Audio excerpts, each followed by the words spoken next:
क्या हाल चाल? बढ़िया है।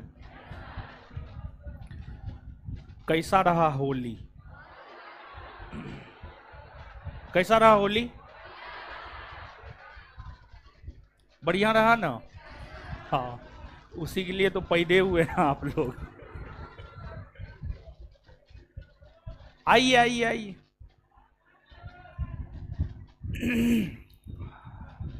सुनाई देगा।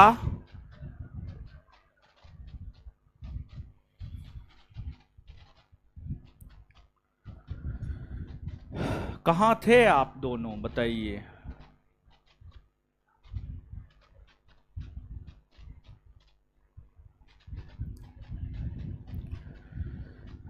चलिए, तब आज से जो है पुनः पढ़ाई लिखाई का कार्यक्रम शुरू हो रहा है। आशा करते हैं आप लोगों का सब चीज़ ठीक ठाक बीता होगा और जो होमवर्क दिए होंगे उसको आप नहीं किए होंगी, नहीं किए होंगे।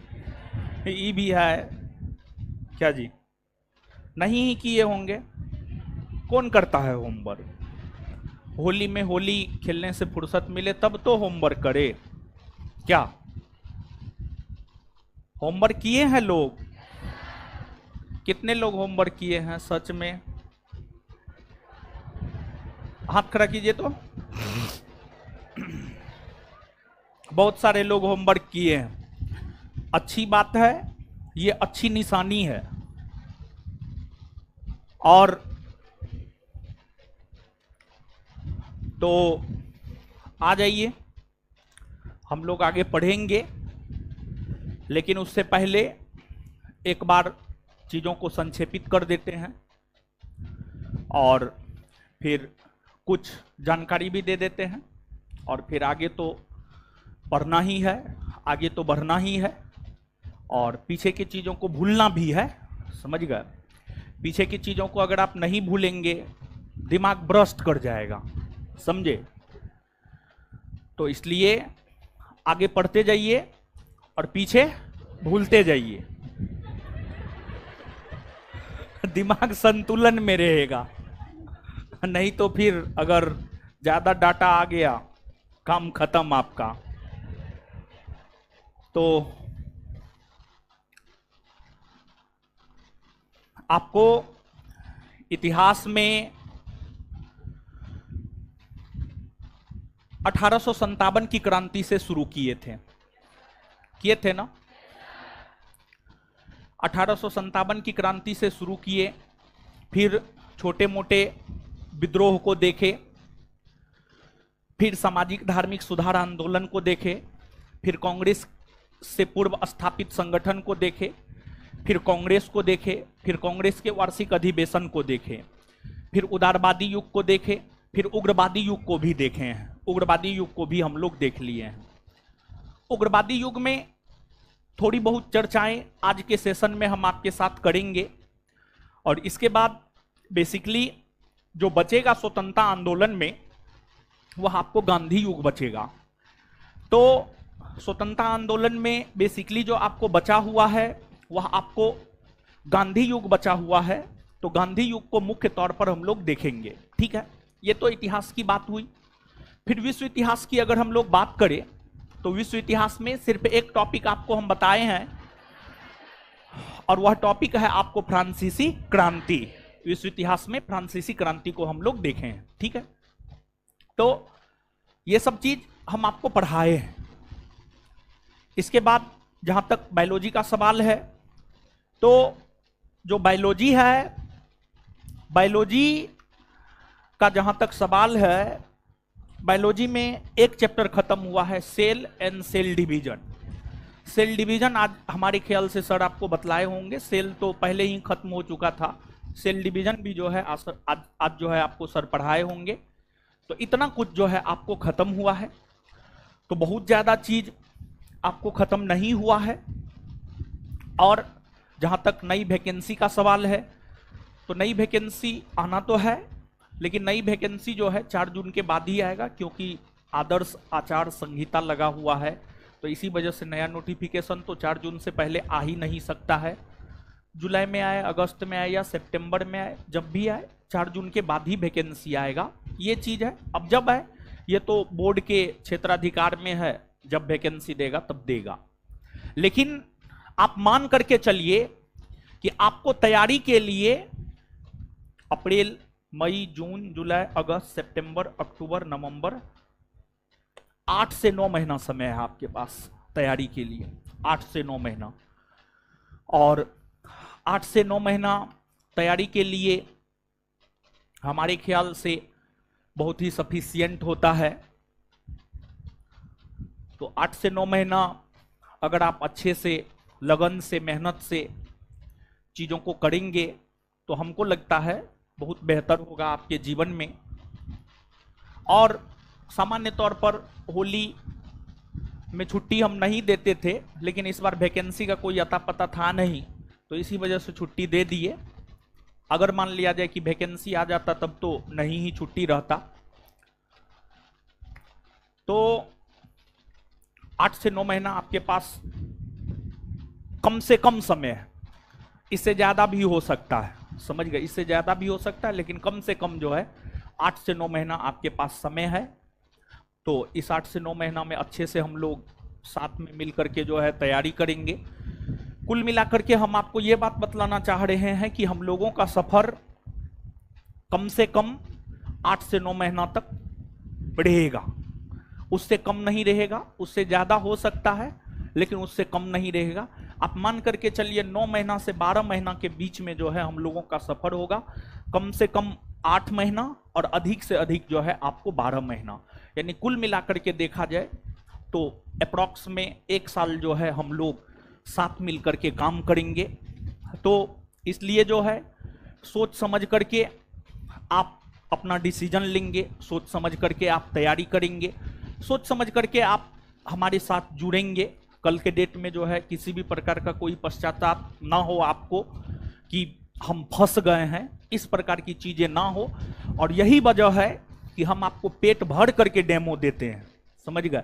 जितना आपको करना है आप कर लीजिए, बहुत सारा वीडियो यूट्यूब पे संस्थान के एप्लीकेशन पे पड़ा हुआ है, आप जाकर के देख सकते हैं और पूर्णतः सेटिस्फाई हो जाइए, उसके बाद आप एडमिशन लीजिए, समझ गए। और अब हमको लगता है कि डेमो से जो है आपका पेट भर गया होगा, ऐसा हम सोच रहे हैं, समझ गए। तो अब एडमिशन सबका भी प्रक्रिया जल्द ही शुरू होगा, जिस बात से आपको अवगत करवा दिया जाएगा। तो डेमो आप हमारा कर ही लिए हैं, बिट्टू झा सर का कर ही लिए हैं।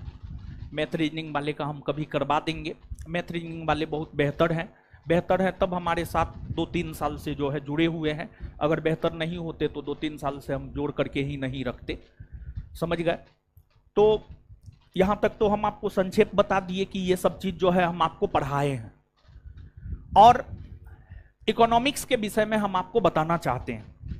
देखिए, बायोलॉजी में टोटल हमारे ख्याल से 18 चैप्टर है, 18 चैप्टर होगा बायोलॉजी में। देखिएगा आप कितना चैप्टर है, 18 चैप्टर है। और इकोनॉमिक्स में टोटल 9 चैप्टर है, 9 बायोलॉजी में टोटल 18 चैप्टर है और इकोनॉमिक्स में जो है टोटल 9 चैप्टर है। टोटल जो है आपको 9 चैप्टर है। तो 2 चैप्टर बायोलॉजी का खत्म होगा, उसके बाद एक इकोनॉमिक्स आएगा, एक इकोनॉमिक्स चैप्टर, फिर 2 चैप्टर बायोलॉजी होगा, फिर 1 चैप्टर इकोनॉमिक्स होगा, फिर 2 चैप्टर बायोलॉजी होगा, फिर 1 चैप्टर इकोनॉमिक्स होगा। मतलब बायोलॉजी और इकोनॉमिक्स जो है पैरेलल वे में चलेगा, समानांतर रूप में चलेगा। बायोलॉजी और इकोनॉमिक्स दोनों मान करके चलिए आप, एक साथ जो है आपको समाप्त हो जाएगा। बायोलॉजी और इकोनॉमिक्स दोनों एक साथ समाप्त होगा और दोनों काफी कंसेप्चुअल सब्जेक्ट है। और दोनों सब्जेक्ट को मिला करके अगर आप देखेंगे तो 7 से 8 बायोलॉजी हो गया, कम से कम 7 से 8 बायोलॉजी हो गया और कम से कम 7 से 8 इकोनॉमिक्स हो गया। इकोनॉमिक्स तो इस बार 10-10 पूछा है, पहला सीटिंग में भी 10, दूसरा सीटिंग में भी 10 हमारे ख्याल से। तो 7 से 8 आप मान करके चलिए। 15 मार्क की तैयारी जो है बिट्टू सर आपको लेकर के चलेंगे। तो एक चैप्टर बायोलॉजी हो गया है तो दूसरा चैप्टर बायोलॉजी होगा, उसके बाद इकोनॉमिक्स एक चैप्टर होगा।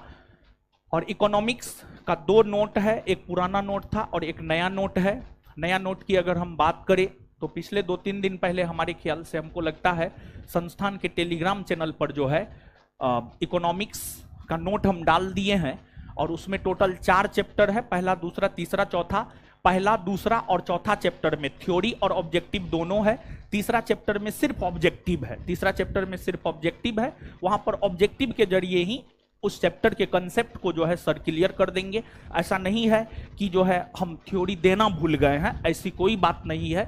उस चैप्टर में थ्योरी था ही नहीं, सर के अकॉर्डिंग थ्योरी नहीं था, तो थ्योरी जो है हम आपको नहीं दिए हैं। तो आप लोग जो है आशा करते हैं सब लोग बायोलॉजी का नोट तो आप ले ही लिए होंगे। बहुत सारे जो पुराने लोग होंगे उनके पास तो बायोलॉजी का नोट ऑलरेडी पहले से होगा। तो जिनके पास बायोलॉजी का नोट नहीं है वो लोग जो है जब पढ़ रहे हैं जुड़ करके, तो अब जो है बायोलॉजी का नोट आप अपना ले लीजिए। समझ गए? अब कब तक बैसाखी के सहारे चलिएगा, कब तक हमारे पीडीएफ के सहारे चलिएगा? बैसाखी मतलब कब तक हम आपको पीडीएफ दें? हम तो अब पीडीएफ देना भी बंद कर दिए हैं। समझ गए? तो अब जो है आप अपना नोट उट ले लीजिएगा। सब लोग बायोलॉजी का नोट लिए कि नहीं लिए? नोट पास में रहना जरूरी है, तभी आप चीजों को पढ़ पाएंगे, चीजों को कर पाएंगे। नोट अगर पास में नहीं रहेगा तब आप चीजों को नहीं कर पाएंगे, चीजों को नहीं पढ़ पाएंगे। नोट है सबके पास बायोलॉजी का? दिखाइए तो बायोलॉजी का नोट किसके किसके पास है?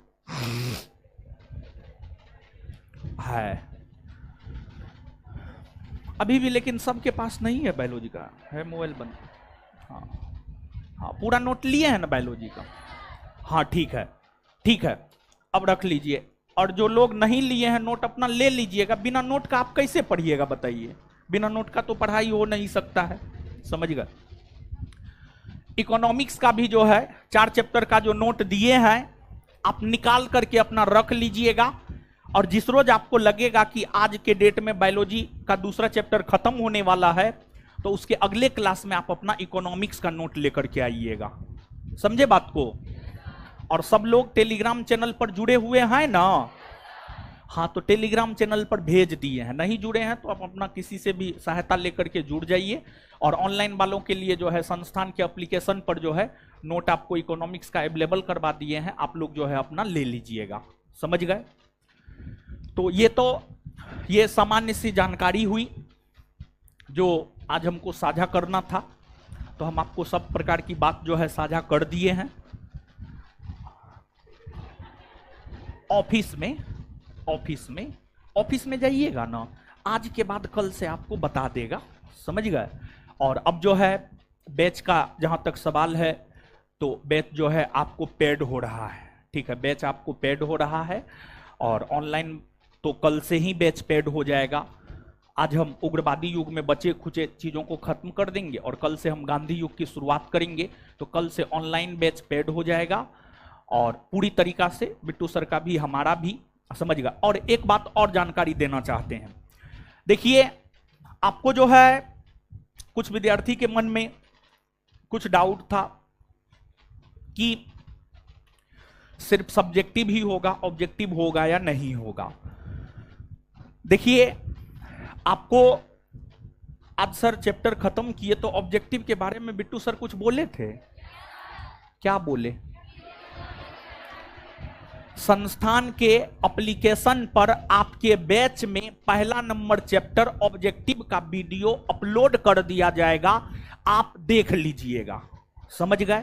तो जो ऑनलाइन वाले लोग हैं उनको तो वीडियो मिल ही जाएगा और जो ऑफलाइन वाले लोग हैं, ऑफलाइन वाले लोग सिर्फ आप अपना रजिस्टर कर लीजिएगा एप्लीकेशन संस्थान का और पहला चैप्टर ऑब्जेक्टिव में जाइएगा तो वहां पे लॉक आपको नहीं लगा हुआ मिलेगा, वहां पर आपको ओपन मिलेगा। तो वहां पर जो है पहला नंबर चैप्टर का जो है वीडियो जाकर के ऑब्जेक्टिव का आप देख लीजिएगा। मतलब हम आपको यह संदेश देना चाह रहे हैं कि आप इस भ्रम में ना रहे कि सिर्फ सब्जेक्टिव ही होगा। नहीं, सब्जेक्टिव और ऑब्जेक्टिव दोनों होगा। देखिए, अब हम आपको एक बात यहां पर समझाना चाह रहे हैं कि जैसे कुछ लोग, देखिए हम लोग इतना पढ़ाते हैं और हम आपको जितना बोलेंगे हम आपको उतना पढ़ाएंगे, चाहे उसके लिए हमको जितना भी घंटा क्लास लेना पड़े उससे कोई फर्क नहीं पड़ता है। लेकिन जितना हम बोल दिए कि हम इतना आपको पढ़ाएंगे उतना हम आपको पढ़ाएंगे। इस बात को लेकर के संस्थान का काफी ज्यादा आलोचना भी होता है कि बहुत ज्यादा पढ़ा दिया जाता है। तो यहां पर कुछ समझाना चाहते हैं। देखिए, कुछ लोग ऐसे होते हैं जिन्हें सब्जेक्टिव ज्यादा अच्छा लगता है, कुछ लोग ऐसे होते हैं जिन्हें ऑब्जेक्टिव ज्यादा अच्छा लगता है, और कुछ लोग ऐसे होते हैं जो रिजल्ट मेकर होते हैं, वो सब्जेक्टिव ऑब्जेक्टिव दोनों को लेकर के चलते हैं। जो रिजल्ट देने वाला होता है ना, देखिए 6,12,75 वाला में 6 लाख विद्यार्थी परीक्षा दिया था, फाइनली बचेगा कितना? 1275, फाइनली 1275 ही बचेगा, समझ गए? और 1275 वो क्रीम होगा अपने आप में, समझ गए? तो आपको सब्जेक्टिव अच्छा लगता है, आप सब्जेक्टिव के जरिए तैयारी कीजिए, आपको ऑब्जेक्टिव अच्छा लगता है तो आप ऑब्जेक्टिव के जरिए तैयारी कीजिए। लेकिन अगर आप चाहते हैं कि जीएस के हर विषय पर आपकी अच्छी पकड़ हो, आप दरोगा ही नहीं बल्कि बीपीएससी, बिहार एसएससी या अन्य किसी भी वनडे परीक्षा में अगर आप बेहतर जीएस में करना चाहते हैं तो आपको सब्जेक्टिव ऑब्जेक्टिव जो है दोनों साथ लेकर के चलना चाहिए। हमारे ख्याल से दोनों जो है आपको साथ लेकर के चलना चाहिए। तो हम आपको हर प्रकार का ऑप्शन दे रहे हैं, मतलब आपको दाल भात चोखा खाना है, दाल भात चोखा खा सकते हैं। अगर आपको चावल सब्जी खाना है, चावल दाल सब्जी खाना है, वो भी आप खा सकते हैं। और मान लिया जाए कि अगर आपको भात दाल चोखा और सब्जी भी खाना है तो आप वो भी खा सकते हैं।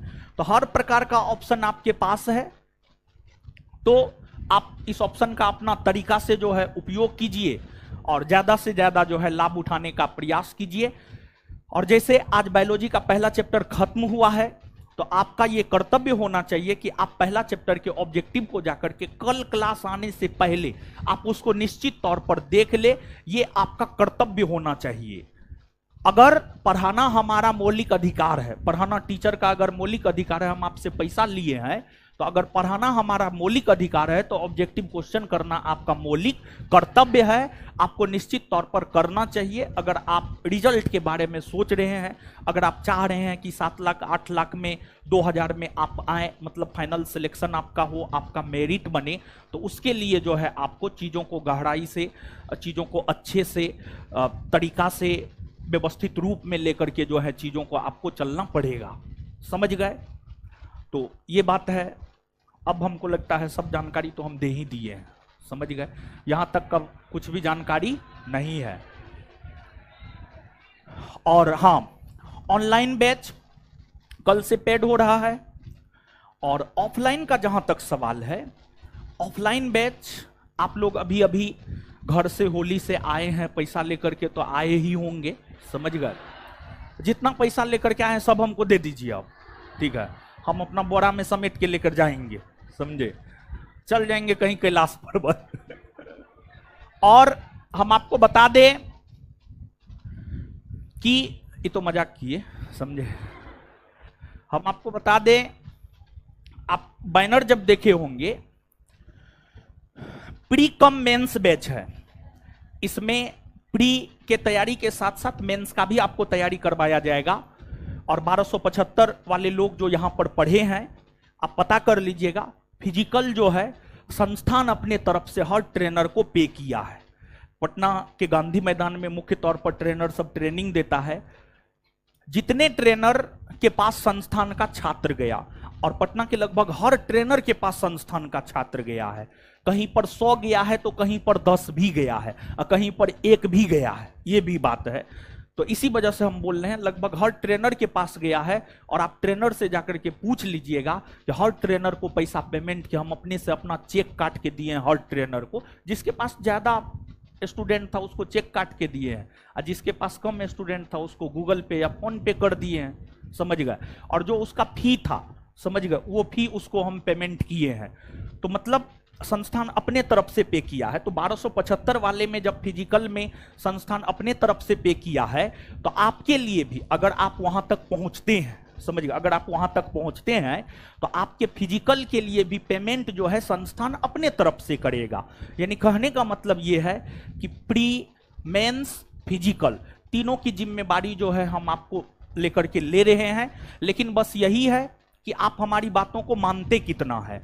ये 3 तो है ही, और ये 3 के साथ साथ जो है आपको एक बुक भी दिया जाएगा क्वेश्चन बैंक।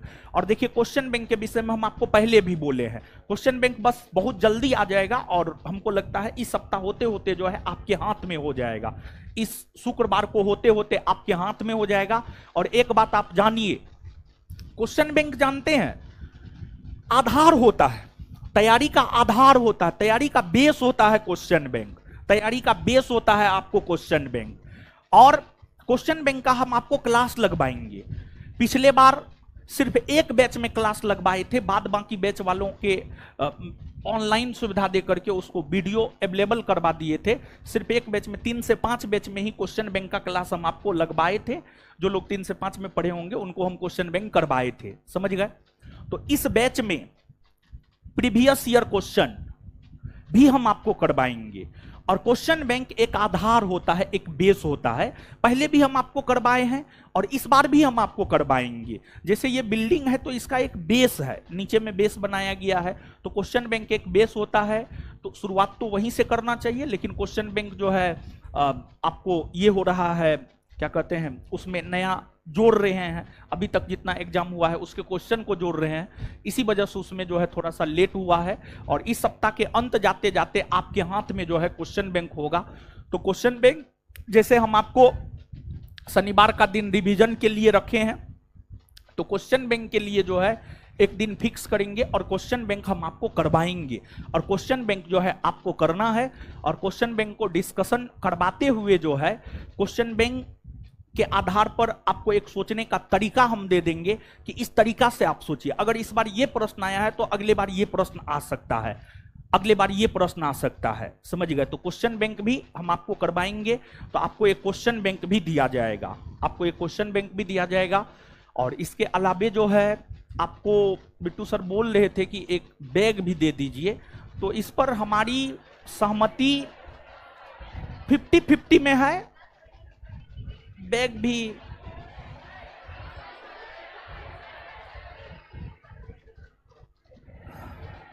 भी चाहिए। कितने लोग चाह रहे हैं बैग चाहिए? अच्छा ठीक है, तो एक क्वेश्चन बैंक हो गया और एक बैग भी दे देंगे, समझे।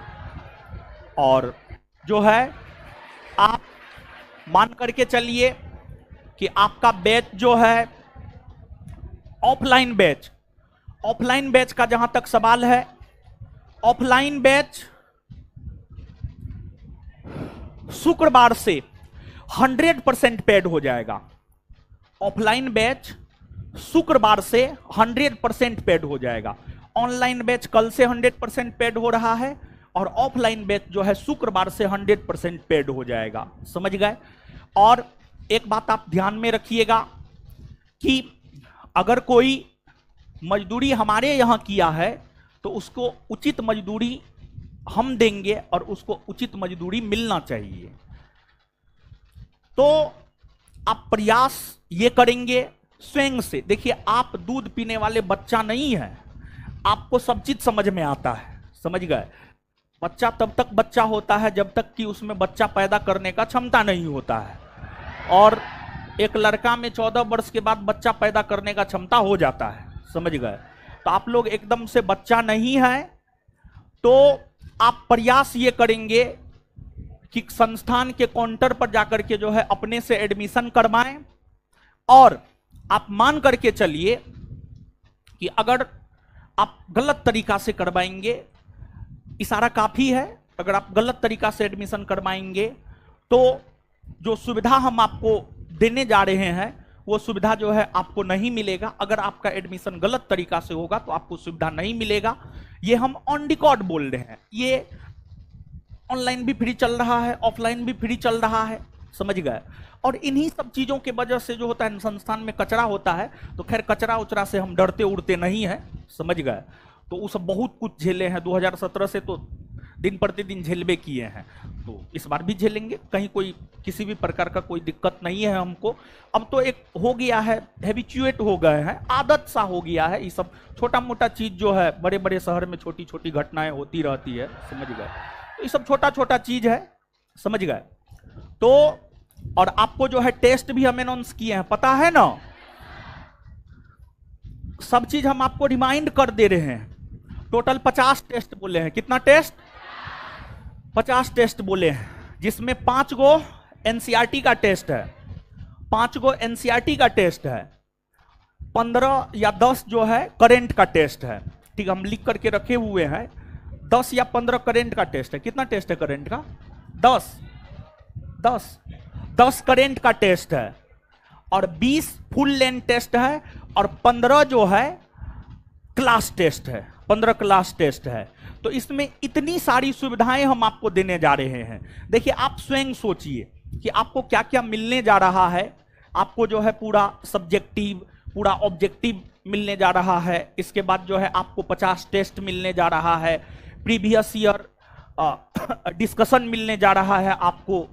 फिर जो है ऑफलाइन वालों को तो बुक भी मिलने जा रहे हैं, बैग भी मिलने जा रहा है, और प्रीलिम्स ही नहीं, मेंस, और मेंस के साथ साथ जो है फिजिकल, यानी ओवरऑल सब चीज। और एक बात आप जान लीजिए कि देखिए, कहने के लिए लोग बहुत हाँकता है, बहुत लोग बोलता है कि ये करेंगे वो करेंगे, शुरू में जब बैच शुरू करना होता है, लेकिन बाद में जाकर के पता चलता है क्या हुआ क्या नहीं हुआ। लेकिन आप इतना बात याद रखिए, हम स्टेज पे चढ़ के जो बोल दिए वो होगा, और 100% होगा। नहीं होने का कोई सवाल ही पैदा नहीं होता है। स्टेज के नीचे हम कुछ भी बोले उसका कोई वैल्यू नहीं है, लेकिन स्टेज पे चढ़ के अगर जो बात हम बोल दिए कि हम ये करवाएंगे आपको, वो हम करवाएंगे। मतलब यहां से हम आपको ये संदेश देना चाह रहे हैं कि आप ये ना सोचे कि जो है मेंस में आपसे हम पैसा लेंगे, या फिजिकल के लिए आपको पैसा देना पड़ेगा। ना आपको मेंस में पैसा लगेगा, और ना ही आपको फिजिकल के लिए जो है आपको पैसा देना पड़ेगा। अगर आप अच्छे से तैयारी कीजिएगा तो आप जितना हमको दीजिएगा उससे ज्यादा आप हमसे निचोड़ लेंगे। समझ गए? तो सभी प्रकार की जानकारी हम आपको दे दिए हैं।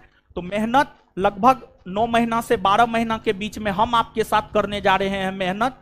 तो उचित मजदूरी जो है हमें मिलना चाहिए, ना कि हमारी मजदूरी किसी और को मिले, हमारी मजदूरी किसी और को मिले। ये चीज हमें बर्दाश्त नहीं होता है। ये हमारे सिद्धांत से जो है गलत चीज है। तो हम बहुत ज्यादा तो नहीं, लेकिन थोड़ा बहुत सिद्धांतवादी लोग तो है ही, और थोड़ा बहुत तो स्वाभिमानी है ही। तो हम अपने सिद्धांत से कभी डिग नहीं सकते हैं, हम अपने स्वाभिमान से कभी डिग नहीं सकते हैं। चाहे कुछ भी हो जाए, कोई फर्क पड़ने वाला नहीं है। तो ये सभी जानकारी हुई। अब आइए, अब पढ़ते हैं। ठीक है, फिर ऑफिस में, ऑफिस बताएगा, ऑफिस बताएगा।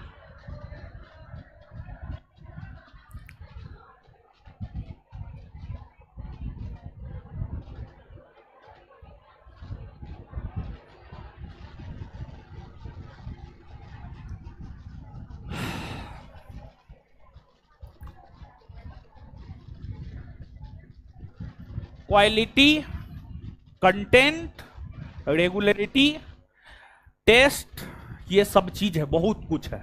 समझ गए? जितना पॉसिबल है देना हम लोगों से, उतना हम लोग दे रहे हैं। आपसे जो फी लेंगे ना, देखिए हम आपको हमेशा बोलते हैं कि जब आप अंतिम रूप से सफल होंगे ना, तब आप जितना दिए हुए होंगे ना, तब आप हमको बताइएगा कि आप जितना दिए हमसे, आप उतना गेन किए या नहीं किए। समझ गए? इस बार जो लोग पास करेंगे ना, उनसे ये प्रश्न हम पूछेंगे। समझ गए? तो देखते हैं उन लोगों का क्या जवाब रहता है। क्लियर है? तो आपसे हम जितना लेंगे, आप भरोसा रखिए, हम उतना किसी ना किसी रूप में हम आपको दे देंगे। समझे? बात ऐसा है। तो आइए, उग्रवादी युग। देखिए, चीजों को समझिएगा। अब आप, इसमें बहुत ज्यादा कुछ है नहीं, थोड़ा बहुत चीज है उग्रवादी युग में बचा हुआ, जो हम आपके साथ डिस्कस कर रहे हैं। तो अब सब चीज छोड़ दीजिए, अब यहां आइए, अब एकदम पूरा कंसंट्रेट हो जाइए।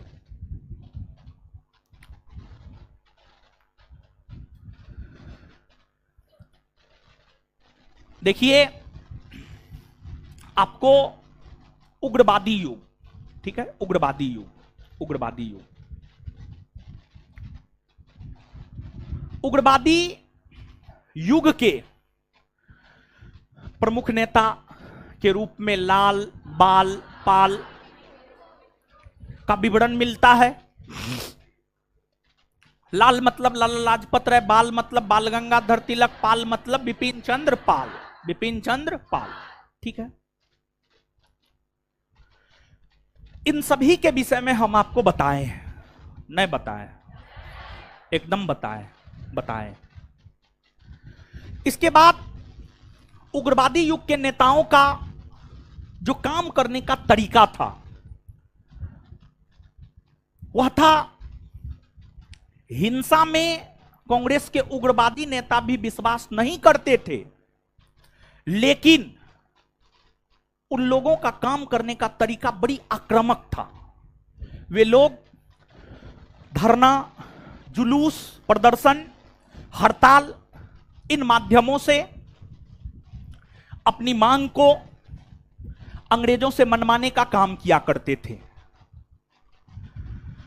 और इस अवधि के दौरान ही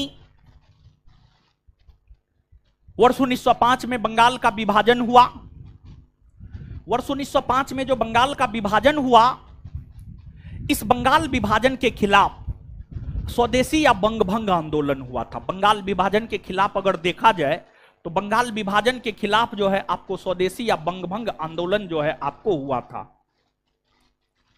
कांग्रेस के जो उग्रवादी नेता थे वह यह चाह रहे थे कि स्वदेशी या बंगभंग आंदोलन का प्रसार जो है आपको पूरे भारतवर्ष में हो, पूरे भारतवर्ष में हो। और लगभग स्वदेशी या बंगभंग आंदोलन की अगर बात की जाए तो स्वदेशी या बंगभंग आंदोलन का प्रसार जो है आपको पूरे भारतवर्ष में देखने को मिलता है। और स्वदेशी या बंगभंग आंदोलन ही प्रथम आंदोलन हुआ स्वतंत्रता आंदोलन के क्रम में, जिसका प्रसार पूरे भारतवर्ष में देखने को मिला है। आपको स्वदेशी आंदोलन का प्रसार पंजाब में भी है, मद्रास में भी है, बंगाल में भी है, मुंबई में भी है, दिल्ली में भी है। आप याद कीजिए पिछले सेशन में हम आपको इस बात की चर्चा किए थे। स्वदेशी आंदोलन का नेतृत्व पंजाब में लाला लाजपत राय ने, मद्रास में चिदम्बरम पिल्ले ने, दिल्ली में सैयद हैदर राजा ने, बंगाल में बिपिन चंद्र पाल ने, महाराष्ट्र में बाल गंगाधर तिलक ने। तो स्वदेशी आंदोलन इस अवधि के दौरान ही चले हैं। और स्वदेशी आंदोलन चलने के बावजूद भी बंगाल विभाजन जो है आपको लागू हुआ, बंगाल विभाजन लागू हुआ। और बंगाल विभाजन किस तरीका से चले, इसी को लेकर के कांग्रेस स्पष्ट तौर पर 1907 ईस्वी में दो भागों में बट गया, गरम दल और नरम दल। गरम दल और नरम दल दो भागों में जो है आपको कांग्रेस बट गया, कांग्रेस जो है आपको दो भागों में बट गया। और आप याद कीजिए वर्ष 1907 में कांग्रेस का वार्षिक अधिवेशन सूरत में हुआ था, जिस वार्षिक अधिवेशन में कांग्रेस स्पष्ट तौर पर जो है आपको दो भाग में बट गया था, जिसे इतिहास में कहा जाता है सूरत फूट। क्या कहा जाता है? सूरत फूट, सूरत फूट कहा जाता है, समझ गए, सूरत फूट कहा जाता है। तो ये चीज है। तो इन बातों की चर्चा जो है हम आपके साथ कर चुके हैं, पहले ही हम आपके साथ इन सभी प्रकार की बातों की चर्चा जो है कर चुके हैं। अब आप समझिएगा, बाद में जाकर बंगाल विभाजन रद्द हुआ। बंगाल का जो विभाजन 1905 ईस्वी में सांप्रदायिक आधार पर हुआ था, आप याद कीजिए बंगाल का विभाजन कौन आधार पर हुआ? सांप्रदायिक आधार पर हुआ, हिंदू मुसलमान के आधार पर हुआ था। बंगाल का विभाजन जो है हिंदू मुसलमान के आधार पर हुआ था। अंग्रेजों ने कहा क्या था? अंग्रेजों ने कहा था कि बंगाल का विभाजन करेंगे प्रशासनिक आधार पर, लेकिन बंगाल का विभाजन हुआ सांप्रदायिक आधार पर। बंगाल का विभाजन हुआ सांप्रदायिक आधार पर, हिंदू मुसलमान के आधार पर बंगाल का विभाजन हुआ। तो ये सब बात हम पहले आपको बतला चुके हैं। अब यहां से जो आगे बतलाएंगे ये सब नया बात होगा आपके लिए। 1905 में जो बंगाल का विभाजन हुआ था वह बंगाल विभाजन रद्द 1911 में हुआ। 1905 में जो बंगाल का विभाजन हुआ था वह बंगाल विभाजन रद्द।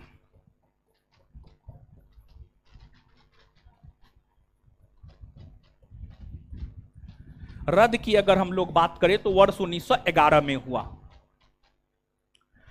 1911 में बंगाल विभाजन रद्द क्यों हुआ इसको आप समझिएगा। देखिए, हुआ यह था कि वर्ष 1911 में ब्रिटेन के सम्राट जॉर्ज पंचम और महारानी मेरी का भारत आगमन हुआ। वर्ष 1911 की अगर हम बात करें तो वर्ष 1911 ईस्वी में ब्रिटेन के सम्राट जॉर्ज पंचम और महारानी मेरी का भारत आगमन हुआ। जब भारत आगमन हुआ ना, तो सम्राट जॉर्ज पंचम और महारानी मेरी भारतवर्ष का भ्रमण करने लगे, और विशेष तौर पर उन लोगों का भारत आगमन भारत भ्रमण करने को लेकर ही हुआ था। भारत का भ्रमण करने को लेकर ही उन लोगों का जो है भारत आगमन हुआ था। भारत भ्रमण करने के क्रम में जॉर्ज पंचम और महारानी मेरी का काफी विरोध किया गया, और जब जॉर्ज पंचम और महारानी मेरी का काफी विरोध किया गया तो जॉर्ज पंचम और महारानी मेरी ने पता करने का काम किया और कि विरोध का कारण क्या है। तो पता चला कि विरोध का कारण यह है कि अंग्रेजों ने कहा कि बंगाल का विभाजन करेंगे प्रशासनिक आधार पर, परंतु बंगाल का विभाजन कर दिया है सांप्रदायिक आधार पर। यही विरोध का कारण है। तो इस समय वायसराय जब 1911 ईस्वी में महारानी मेरी और जॉर्ज पंचम का भारत आगमन हुआ था, तो इस समय भारत के वायसराय हुआ करते थे हार्डिंग द्वितीय, लॉर्ड हार्डिंग द्वितीय।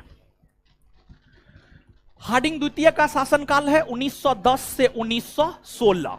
1910 से 1916 हार्डिंग द्वितीय का शासनकाल है। 1910 से 1916 हार्डिंग द्वितीय का शासनकाल है। हार्डिंग द्वितीय ने महारानी मेरी और जॉर्ज पंचम के सम्मान में दिल्ली दरबार का आयोजन किया था, और कुल मिलाकर के भारतीय इतिहास में कहा जाता है 3 बार दिल्ली दरबार का आयोजन किया गया है।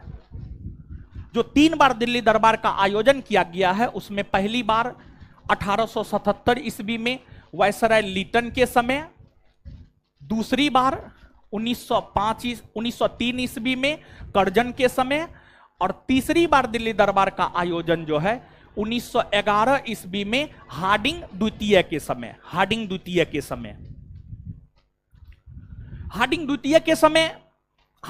के समय वर्ष 1911 ईस्वी में हार्डिंग द्वितीय के समय वर्ष 1911 ईस्वी में जो दिल्ली दरबार का आयोजन हुआ,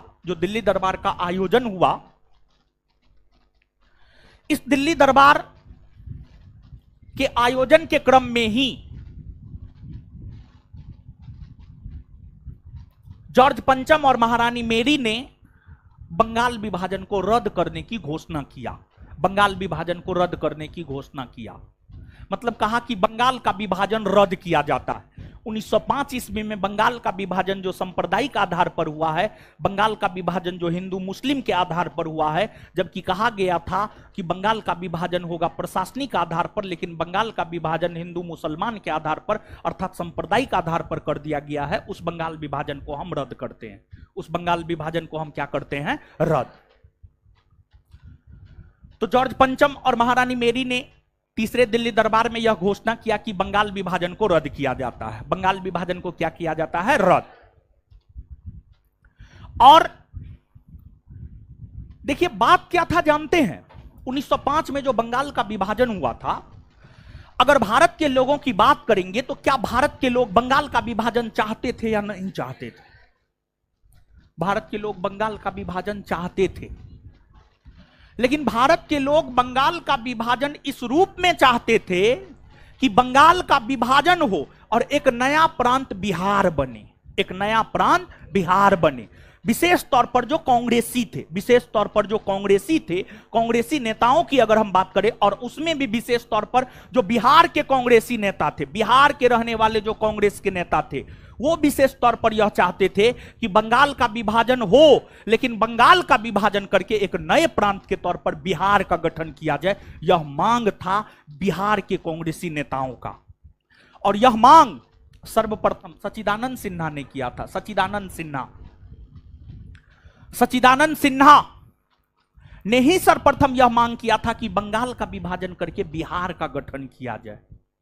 और उन्हीं के मांग के तहत बिहार का गठन भी हुआ है। यही वजह है कि आधुनिक बिहार का जनक डॉक्टर सच्चिदानंद सिन्हा को माना जाता है।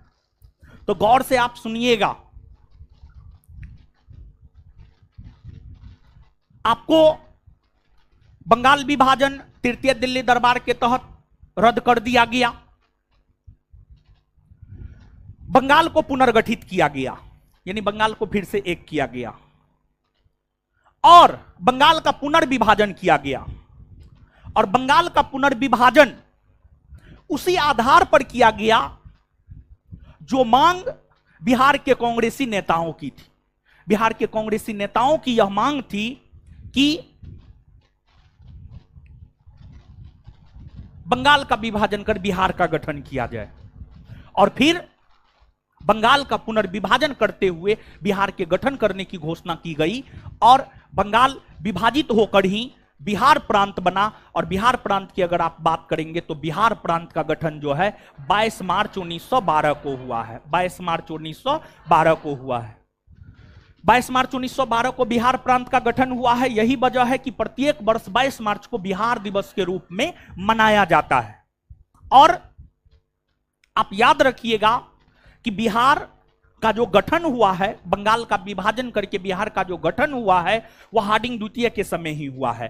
क्योंकि हार्डिंग द्वितीय की अगर हम लोग बात करें तो हार्डिंग द्वितीय का शासनकाल है 1910 से 1916, और इसी बीच में जो है आपको 22 मार्च 1912 को बिहार का गठन हुआ है। और दूसरी बात कि बिहार का गठन तृतीय दिल्ली दरबार के घोषणा के तहत हुआ है। इससे पहले तो 2 दिल्ली दरबार आयोजित हो गए थे। तो यह भी पूछा जा सकता है कि बिहार का गठन किस दिल्ली दरबार के घोषणा के तहत हुआ है, तो तृतीय दिल्ली दरबार के घोषणा के तहत हुआ है। इसके अलावे तृतीय दिल्ली दरबार में यह भी घोषणा किया गया कि भारत की राजधानी जो अभी तक कोलकाता बनी हुई है, भारत की राजधानी जो अभी तक कोलकाता बनी हुई है, कोलकाता के जगह भारत की राजधानी को दिल्ली बनाया जाएगा। और तृतीय दिल्ली दरबार के घोषणा के तहत ही भारत की राजधानी दिल्ली बनी है। और भारत की राजधानी दिल्ली 1 अप्रैल 1912 को बनी है। भारत की राजधानी दिल्ली जो है आपको 1 अप्रैल 1912 1 अप्रैल 1912 को भारत की राजधानी बनी है दिल्ली। और तब से लेकर आज तक भारत की राजधानी दिल्ली बनी हुई है। इससे पहले भारत की राजधानी कोलकाता हुआ करती थी। और भारत की राजधानी कोलकाता की अगर आप बात करेंगे तो भारत की राजधानी कोलकाता रही है 1774 ईस्वी से लेकर के 1911। 1774 ईस्वी से लेकर के 1911 ईस्वी तक भारत की राजधानी कहां रही है? कलकत्ता। कहां रही है? कलकत्ता। और 1912 ईस्वी में 1 अप्रैल 1912 को भारत की राजधानी बनी है दिल्ली। और भारत की राजधानी जो दिल्ली बनी है उस समय में भी भारतीय वायसराय हुआ करते थे हार्डिंग द्वितीय। और यह काम भी तृतीय दिल्ली दरबार के तहत ही हुए हैं। तृतीय दिल्ली दरबार के तहत ही भारत की राजधानी कहां बनी है? आपको दिल्ली बनी है। तो ये सभी फैक्ट है, ये सभी जानकारियां हुई। इन सभी जानकारियों को जो है आप याद रखिएगा, ठीक है। तो ये सब बात हम लोग 1 मिनट में याद कर लेते हैं। और ध्यान से पहले क्वेश्चन सुनिएगा। अभी तो तुरंत हम आपको बताए हैं, बोर्ड पे लिखा हुआ भी है, फटाफट आप आंसर दे दीजिएगा। लेकिन ध्यान से पहले क्वेश्चन सुनिएगा और क्वेश्चन सुनने के बाद जो है आप जवाब दीजिएगा, ठीक है। तो आइएगा, बताइएगा दिल्ली दरबार का आयोजन कितनी बार हुआ? कितनी बार? पहली बार कब हुआ है? दूसरी बार? तीसरी बार? पहली बार जब दिल्ली दरबार का आयोजन हुआ था भारतीय वायसराय कौन थे? पहली बार जब दिल्ली दरबार का आयोजन हुआ था भारतीय वायसराय। दूसरी बार में? तीसरी बार में हार्डिंग द्वितीय। अच्छा, बंगाल विभाजन को रद्द करने की घोषणा किस दिल्ली दरबार में हुई? किस दिल्ली दरबार में? बंगाल विभाजन को रद्द करने की घोषणा किस दिल्ली दरबार में हुई? चलिए, इसके बाद जो है आगे बतलाइएगा। बंगाल विभाजन रद्द हुआ और बंगाल को पुनर्गठित किया गया। और बंगाल का पुनर्विभाजन करके बिहार प्रांत का गठन कब किया गया? बिहार प्रांत का गठन कब हुआ? किस प्रांत का विभाजन करके बिहार प्रांत का गठन हुआ? किस प्रांत का? किस प्रांत का? बंगाल प्रांत का। और जब बिहार का गठन हुआ था तो भारतीय वायसराय कौन था? कौन था? भारत की राजधानी दिल्ली कब से बनी? 1 अप्रैल 1900। भारत की राजधानी दिल्ली कब से बनी? और जब भारत की राजधानी दिल्ली बनी थी तो भारतीय वायसराय कौन थे? भारतीय वायसराय। दिल्ली से पहले भारत की राजधानी कहां रही? कोलकाता भारत की राजधानी कब से कब तक रही? कोलकाता भारत की राजधानी कब से कब तक रही? 1774 से 1911 तक रही है। ठीक है, चलिए इसके बाद अब देखिएगा, इस अवधि के दौरान मतलब उग्रवादी युग के दौरान, मतलब 1905 से 1919 के दौरान अगर आप देखेंगे तो 2-3 और भी घटनाएं घटित हुई है।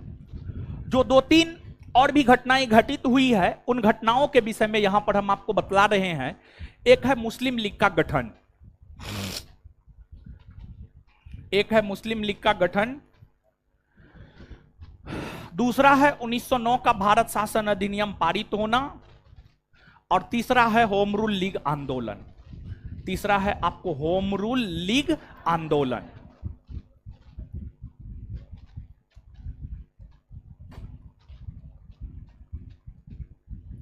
होम रूल लीग आंदोलन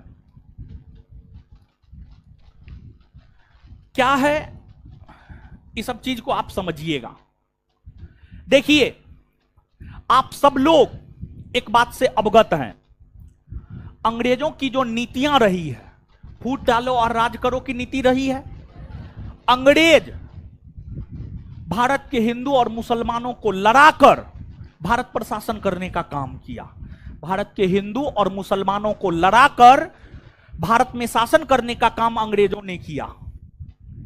देखिए, जब तक कांग्रेस अंग्रेजों के मन मुताबिक चला तब तक तो अंग्रेज कांग्रेसों का समर्थन किया, लेकिन जैसे ही कांग्रेस अपनी मनमर्जी चलाना शुरू किया, वैसे ही कांग्रेस का विरोध अंग्रेजों ने करना शुरू किया। वैसे ही कांग्रेस का विरोध अंग्रेजों ने करना शुरू किया और कांग्रेस को तोड़ने का प्रयास अंग्रेज 1887 ईस्वी से लगातार करने लगा। 1887 ईस्वी से लगातार कांग्रेस को तोड़ने का प्रयास अंग्रेज करने लगा।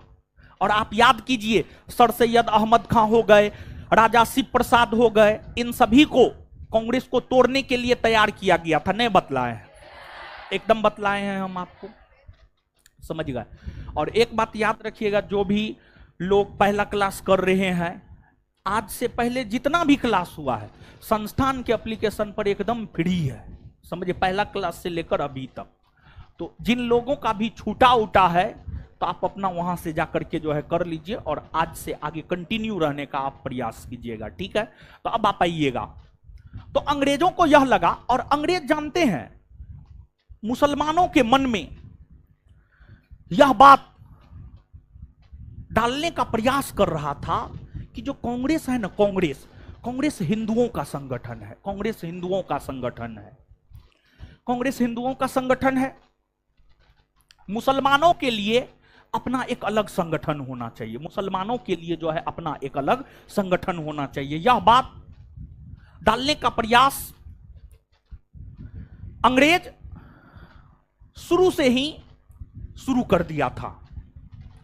कांग्रेस के स्थापना के बाद से, 1887 के बाद से, और 1905-6 ईस्वी आते आते कुछ मुसलमानों के मन में यह बात घर कर गया कि नहीं, सच में कांग्रेस हिंदुओं का संगठन है, और जब कांग्रेस हिंदुओं का संगठन है तो हम मुसलमानों को अपना एक अलग संगठन बनाना चाहिए। हम मुसलमानों को जो है अपना एक अलग संगठन बनाना चाहिए।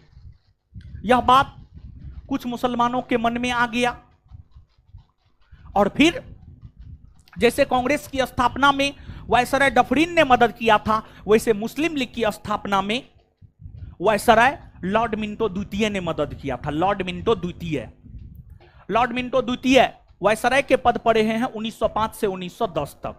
लॉर्ड मिंटो द्वितीय की अगर आप बात करेंगे तो जो लॉर्ड मिंटो द्वितीय है, लॉर्ड मिंटो द्वितीय का शासनकाल है 1905 से लेकर के 1910। लॉर्ड मिंटो द्वितीय का शासनकाल है 1905 से लेकर के 1910। और इसी अवधि के दौरान 1906 ईस्वी में मुस्लिम लीग की स्थापना हुई। 1906 ईस्वी में मुस्लिम लीग की स्थापना हुई। तो मुस्लिम लीग की स्थापना के समय वायसराय था मिंटो द्वितीय, और मिंटो द्वितीय ने मुस्लिम लीग की स्थापना में भरपूर सहयोग किया। मुस्लिम लीग की स्थापना में भरपूर सहयोग किया और मुस्लिम लीग की स्थापना ढाका में हुई है। ढाका में मुस्लिम लीग की स्थापना हुई है और 30 दिसंबर को हुआ है। 30 दिसंबर 1906 ईस्वी को ढाका में मुस्लिम लीग की स्थापना हुई। और मुस्लिम लीग की स्थापना में ढाका के नवाब सलीमुल्लाह ने सबसे महत्वपूर्ण योगदान दिया था। ढाका के नवाब सलीमुल्लाह हो गए, बकारुल मुल्क हो गए, आगा खां हो गए, इन सभी लोगों ने मिलकर के 1906 ईस्वी में मुस्लिम लीग को स्थापित करने का काम किया। और देखिए, मुस्लिम लीग की स्थापना वैसे मुसलमानों के द्वारा किया जा रहा है जो इस बात को मान रहा था कि कांग्रेस हिंदुओं का संगठन है। तो अब आप स्वयं सोचिए कि मुस्लिम लीग क्या कांग्रेस को समर्थन करने वाला था? नहीं, कांग्रेस को समर्थन करने वाला मुस्लिम लीग नहीं था। और मुस्लिम लीग की स्थापना का उद्देश्य कभी भी यह नहीं था कि भारत को आजादी दिलाना है या भारत की आजादी के लिए लड़ाई लड़नी है। मुस्लिम लीग का यह उद्देश्य नहीं था। मुस्लिम लीग जब स्थापित हुआ था, या कभी भी मुस्लिम लीग का यह उद्देश्य नहीं रहा है कि देश को आजादी दिलाने के लिए मुस्लिम लीग काम कर रहा है। नहीं, मुस्लिम लीग का उद्देश्य था, मुस्लिम लीग का पर्पस था, मुस्लिम लीग का लक्ष्य था अंग्रेजों को मदद करना है। और ऐसा नहीं कि हम अपने मन से बोल रहे हैं, किताब जो लिखा है वही बात हम आपको बोल रहे हैं। मुस्लिम लीग की स्थापना का उद्देश्य था अंग्रेजों को मदद करना है। अब बदले में अंग्रेजों से मदद लेना है, मुसलमानों को शिक्षित करना है, मुसलमानों को आर्थिक और सामाजिक तौर पर आगे बढ़ाना है, मुसलमानों को आर्थिक और सामाजिक तौर पर आगे बढ़ाना है। यह उद्देश्य था मुस्लिम लीग का। और मुस्लिम लीग की स्थापना हुई। जब मुस्लिम लीग की स्थापना हुई थी तो स्वदेशी या बंगभंग आंदोलन चल रहा था। स्वदेशी या बंगभंग आंदोलन चल रहा था उस समय। मुस्लिम लीग ने स्वदेशी या बंगभंग आंदोलन का विरोध किया।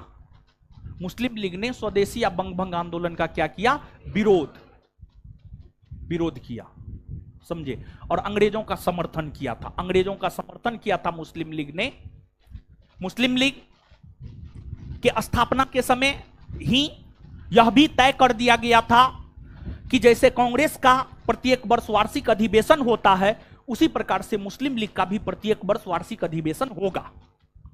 और मुस्लिम लीग के भी वार्षिक अधिवेशन हुए हैं, जिसमें मुस्लिम लीग का एक महत्वपूर्ण वार्षिक अधिवेशन 1908 ईस्वी में अमृतसर में हुआ। 1908 में अमृतसर में मुस्लिम लीग का वार्षिक अधिवेशन हुआ। 1908 ईस्वी में अमृतसर में मुस्लिम लीग का वार्षिक अधिवेशन हुआ। और मुस्लिम लीग के इस वार्षिक अधिवेशन की अध्यक्षता किया था कौन? तो इसकी अध्यक्षता किया था आगा खां। आगा खां ने। आगा खां ने। और आगा खां ने अध्यक्षता करते हुए ब्रिटिश सरकार से यह मांग किया कि मुसलमानों को पृथक निर्वाचन का अधिकार दिया जाए। 1908 के अमृतसर के वार्षिक अधिवेशन में ही मुस्लिम लीग ने यह मांग किया था कि मुसलमानों को पृथक निर्वाचन का अधिकार दिया जाए। मुसलमानों को पृथक निर्वाचन का अधिकार दिया जाए। देखिए, ध्यान दीजिएगा, जैसे आज की अगर आप बात करेंगे तो आज भारत में अप्रॉक्स में 15% के आसपास, लगभग में 15% के आसपास जो है मुसलमान है, और बाद बाकी जो है 80% के आसपास जो है आपको हिंदू है। अब बाद बाकी 5% में बौद्ध, सिख, जैन, पारसी सब है। समझ गए? तो जैसे आज मुसलमानों की आबादी हिंदुओं की तुलना में तो कम ही है। कहां हिंदू 80% और कहां मुसलमान 14-15%, तो कम ही है। तो आगा खां का यह मानना था कि मान लिया जाए कि भारत में चुनाव होता है, चुनाव में मुस्लिम खड़ा होता है, तो मुस्लिम को तो मत मुसलमान देगा, और सिर्फ मुसलमान के मत से जो है मुसलमान जीतने वाला चुनाव में नहीं है। तो आगा खां ने कहा कि मुसलमानों के लिए अलग से चुनाव ही कर दिया जाए, मुसलमानों के लिए चुनाव की अलग से व्यवस्था कर दी जाए, मुसलमानों के लिए चुनाव की अलग से व्यवस्था कर दी जाए, जिस चुनाव में उम्मीदवार भी मुसलमान होगा और मतदाता भी मुसलमान होगा। यानी कहने का मतलब यह था कि हिंदुओं के लिए अपना अलग चुनाव हो और मुसलमानों के लिए अलग चुनाव हो, मुसलमानों के लिए अलग अपना चुनाव हो, हिंदुओं के लिए अपना अलग चुनाव हो और मुसलमानों के लिए अपना अलग चुनाव हो। यह मांग आगा खान ने 1908 के अमृतसर अधिवेशन में किया। और देखिए, इस मांग को अंग्रेजों ने 1909 के भारत शासन अधिनियम के तहत स्वीकार लिया। 1909 ईस्वी में एक अधिनियम पारित हुआ, 1909 का भारत शासन अधिनियम ब्रिटिश संसद द्वारा पारित किया गया यह अधिनियम था। और इस अधिनियम के तहत 1909 के भारत शासन अधिनियम के तहत मुसलमानों को पृथक निर्वाचन का अधिकार दे दिया गया। मतलब मुसलमानों को यह अधिकार दिया गया कि मुसलमानों के लिए अलग चुनाव होगा, उस चुनाव में उम्मीदवार भी मुसलमान होगा और उस चुनाव में मतदाता भी मुसलमान होगा। अब देखिए, तुरंत दे दिया गया। और आप थोड़ा सोचिएगा, अंग्रेजों के काम करने का नीति देखिएगा। 1885 में जब कांग्रेस की स्थापना हुई ना, तो कांग्रेस अपनी स्थापना से लगातार यह मांग किया कि सिविल सेवकों की नियुक्ति हेतु प्रतियोगिता परीक्षा का आयोजन लंदन के साथ साथ भारत में भी हो। यह मांग 1885 ईस्वी से कांग्रेस कर रहा था, लेकिन इस मांग को 1922 में माना गया। तो बताइए, कांग्रेस 1885 में जो डिमांड किया वह मिला 1922 में। मुस्लिम लीग 1908 में डिमांड किया, 1909 में मिल गया। और अंग्रेजों का यह लक्ष्य था कि मुसलमानों को मदद करना है। अब बदले में जो है हिंदू और मुसलमानों के बीच तनाव की स्थिति हमेशा बना करके रखना है। ऐसा अंग्रेजों की मंशा थी, ऐसा अंग्रेजों की मंशा थी। और अंग्रेज अपने इस मंशा में हद तक सफल भी रहा। अंग्रेज अपने इस मंशा में जो है आपको हद तक सफल भी रहा। तो 1909 के तहत मुसलमानों को पृथक निर्वाचन का अधिकार मिल गया। और जब 1909 के भारत शासन अधिनियम के तहत मुसलमानों को पृथक निर्वाचन का अधिकार मिल गया, तो कांग्रेस 1909 के अधिनियम के तहत मुसलमानों को दिए जाने वाले पृथक निर्वाचन के अधिकार को अस्वीकार कर दिया। कांग्रेस कहा, नहीं, हम इस बात को नहीं मानते हैं। और जब कांग्रेस इस बात को अस्वीकार कर दिया, तब अंग्रेजों ने मुस्लिम लीग को कहा कि देखिए, हम कहते थे ना कि कांग्रेस मुस्लिम विरोधी है, और देखिए हम आपको अधिकार दिए हैं, उसको कांग्रेस स्वीकार नहीं कर रहा है। तो अब एक तो एकदम पक्का सबूत हो गया एक प्रकार से कि कांग्रेस मुस्लिम विरोधी है, कांग्रेस मुस्लिम विरोधी है। और फिर मुस्लिम लीग कहा कांग्रेस को कि हम आपको मदद उदद करने वाले नहीं हैं, आप अपना रास्ता जाइए, हम अपने रास्ते। लेकिन बाद में जाकर भारत की राष्ट्रीय राजनीति में जब मोहम्मद अली जिन्ना का वर्चस्व हुआ, तो मोहम्मद अली जिन्ना ने कांग्रेस और मुस्लिम लीग के बीच 1916 के लखनऊ अधिवेशन में समझौता करवाया। और 1916 में कांग्रेस का वार्षिक अधिवेशन लखनऊ में हुआ था, और 1916 में मुस्लिम लीग का भी वार्षिक अधिवेशन लखनऊ में ही हुआ था। 1916 की अगर आप बात करेंगे तो 1916 ईस्वी में कांग्रेस का भी वार्षिक अधिवेशन लखनऊ में हुआ था, और मुस्लिम लीग का भी वार्षिक अधिवेशन जो है आपको लखनऊ में ही हुआ था। और कांग्रेस और मुस्लिम लीग के बीच 1916 के लखनऊ अधिवेशन में ही जो है आपको समझौता हुआ। और उस समझौता के तहत कांग्रेस ने मुसलमानों को दिए जाने वाले पृथक निर्वाचन के अधिकार को स्वीकार किया। यानी कांग्रेस कहा कि चलिए ठीक है, अब जब अंग्रेज दे दिया है तो हम इसको स्वीकार लेते हैं, ठीक है, अब हिंदुओं के लिए अलग चुनाव होगा और मुसलमानों के लिए अलग चुनाव होगा। और कांग्रेस इस बात को स्वीकार किया। जानते हैं, भारत के विभाजन का एक प्रमुख कारण यह भी है। अगर कांग्रेस इसको स्वीकार नहीं करता तो हो सकता था कि भारत का विभाजन न होता। तो कांग्रेस का भारत के विभाजन में योगदान रहा है। ऐसा नहीं है कि भारत के विभाजन के लिए सिर्फ और सिर्फ मुस्लिम लीग और सिर्फ मोहम्मद अली जिन्ना जिम्मेदार है, नहीं। भारत के विभाजन के लिए कांग्रेस भी जिम्मेदार है, सरदार पटेल भी जिम्मेदार है, जवाहरलाल नेहरू भी जिम्मेदार है, महात्मा गांधी भी जिम्मेदार है। एक तो इतिहासकार है, वो तो स्पष्ट तौर पर लिखा है भारत के विभाजन के लिए कोई नहीं, सिर्फ सरदार पटेल जिम्मेदार है। समझ गए? एक इतिहासकार है, कोई उसका नाम हम भूल रहे हैं, किताब पढ़े थे, तो वो तो सीधा सरदार पटेल को दोषी माना है कि सरदार पटेल के कारण भारत का विभाजन हुआ है। तो खैर ऐसी बात नहीं है। भारत के विभाजन में जो है हर किसी का योगदान थोड़ा बहुत जो है आपको निश्चित तौर पर रहा है।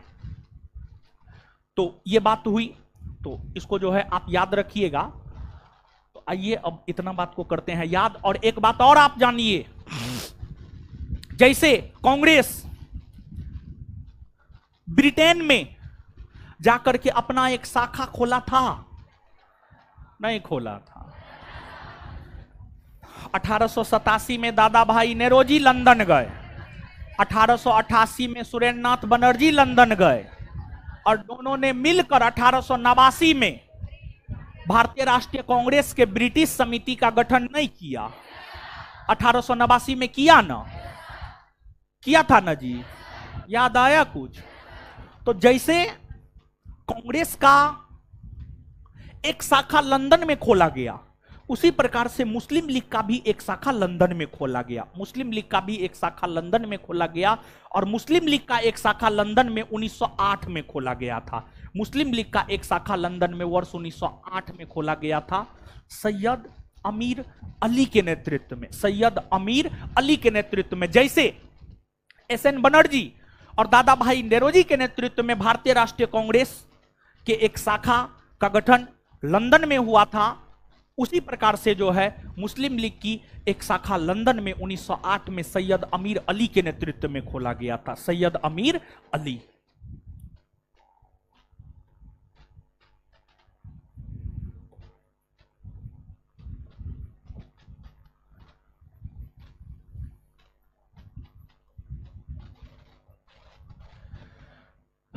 चलिए आ जाइएगा, बताइए मुस्लिम लीग की स्थापना कहां हुई है? कहां हुई है? ढाका। कब हुई है?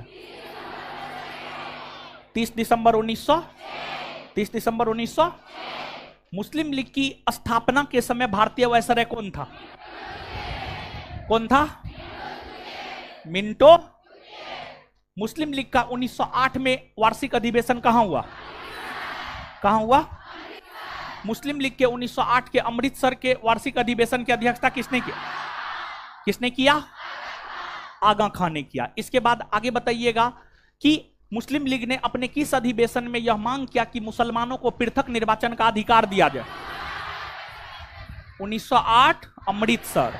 1908 मुस्लिम लीग ने अपने किस अधिवेशन में यह मांग किया कि मुसलमानों को पृथक निर्वाचन का अधिकार दिया जाए? 1908 अमृतसर। और मुसलमानों को पृथक निर्वाचन का अधिकार किस अधिनियम के तहत दिया? किस अधिनियम के तहत? मुसलमानों को पृथक निर्वाचन का अधिकार किस अधिनियम के तहत? 1900। क्या कांग्रेस ने इसे शुरू में स्वीकार किया था? नहीं ना। कांग्रेस ने मुसलमानों को दिए जाने वाले पृथक निर्वाचन के अधिकार को कब स्वीकार किया? 1916 के लखनऊ अधिवेशन। 1916 के कांग्रेस ने मुसलमानों को दिए जाने वाले पृथक निर्वाचन के अधिकार को स्वीकार कब किया? 1916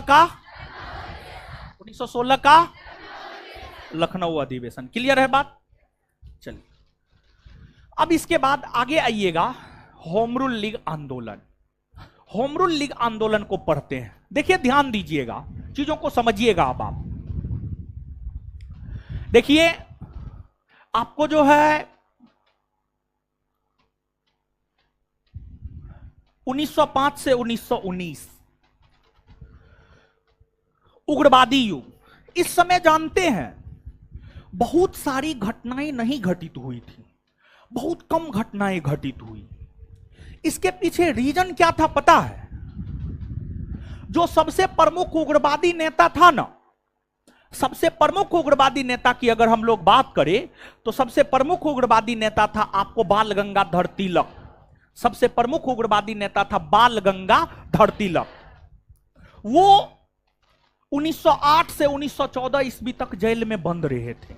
बाल गंगाधर तिलक जो कि सबसे प्रमुख उग्रवादी नेता थे, वे आपको 1908 से 1914 तक 1908 से 1914 तक लगभग 6 वर्षों तक मांडले जेल बर्मा में बंद रहे थे। मांडले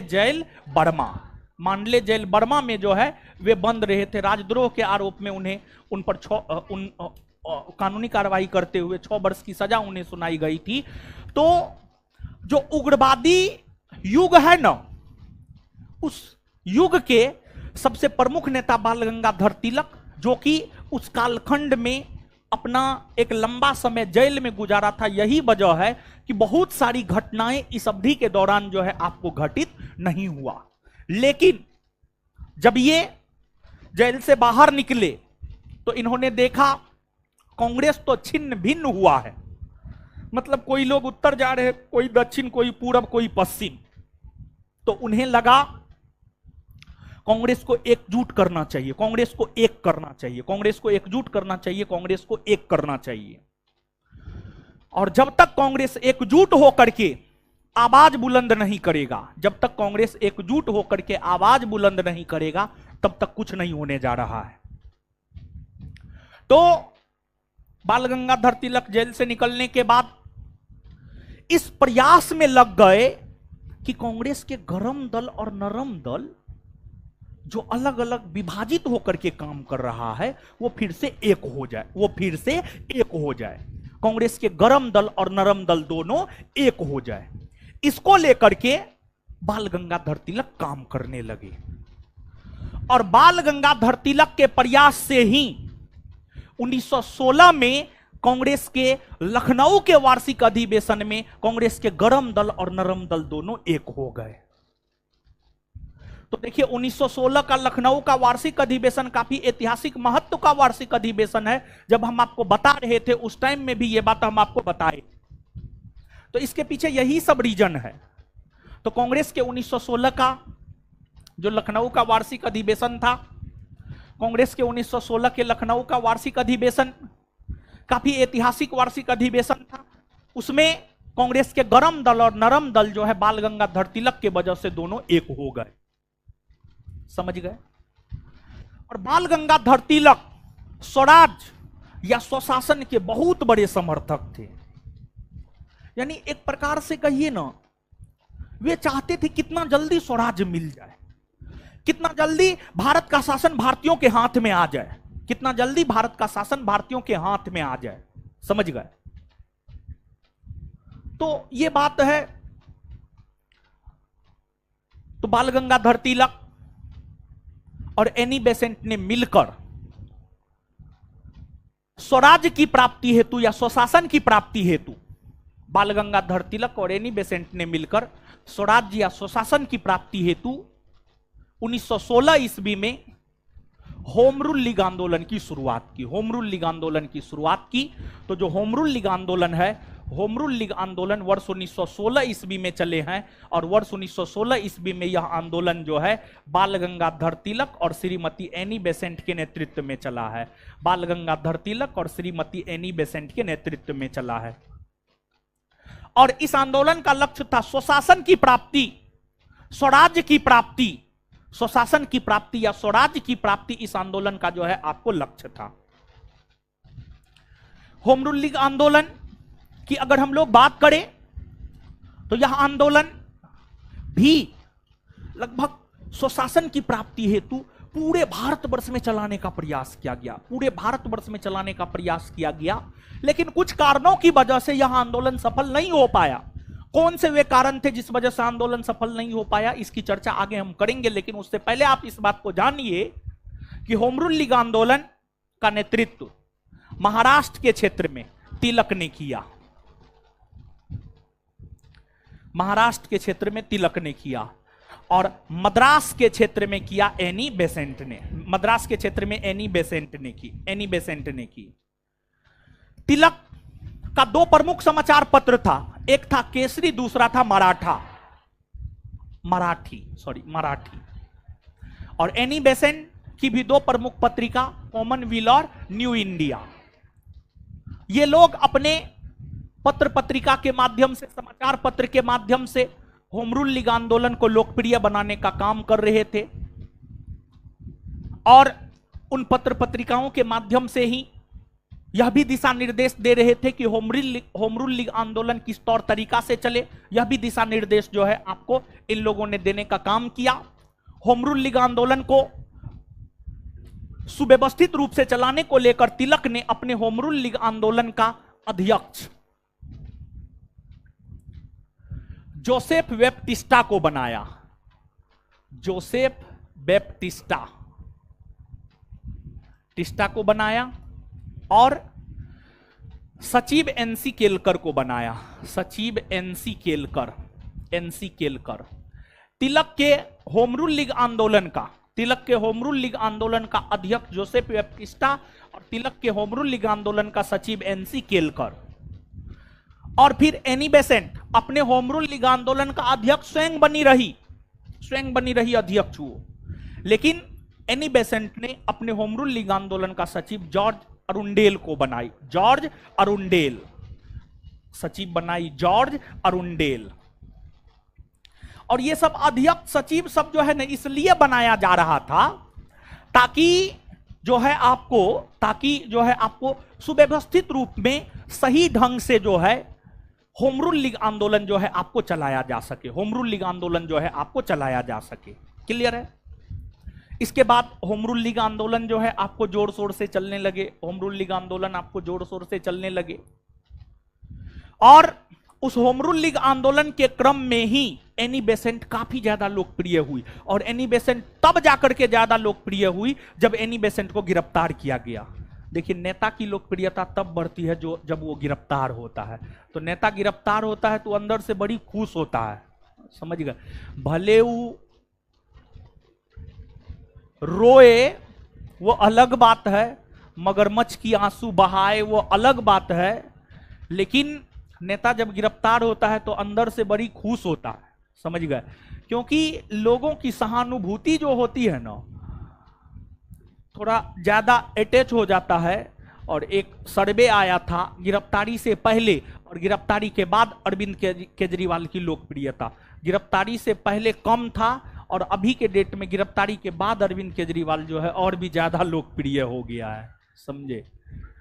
तो एनी बेसेंट की गिरफ्तारी हुई, बहुत ज्यादा लोकप्रिय हुई एनी बेसेंट।